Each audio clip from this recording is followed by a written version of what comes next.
포켓몬스터 스칼렛 바이올렛에서 이로치 포켓몬을 잡는 데 도움이 되는 새로운 정보와 알까기에 대해 최근에 확인된 사실을 알아보겠습니다.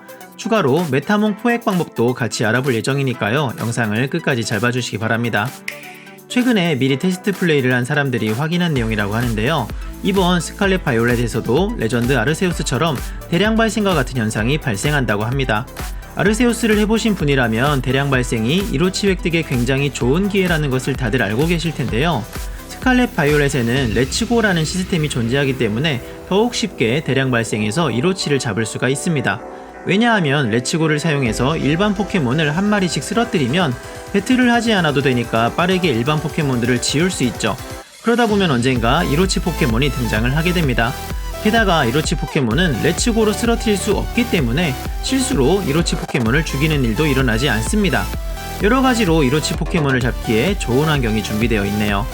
다음, 알까기에 대해 추가로 확인된 정보입니다. 교배가 가능한 포켓몬 2마리를 데리고 피크닉을 하면 포켓몬 R을 얻을 수 있다고 이전 영상에서 알려드렸는데요. 한 번의 피크닉에서 얻을 수 있는 R의 최대 개수는 10개라고 합니다.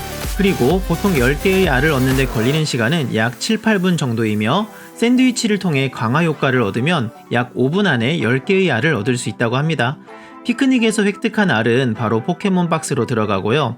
언제든지 박스를 열어서 지닌 포켓몬에 넣을 수가 있고 약 1분 30초 정도 돌아다니다 보면 부화가 되는 것으로 확인이 되었습니다.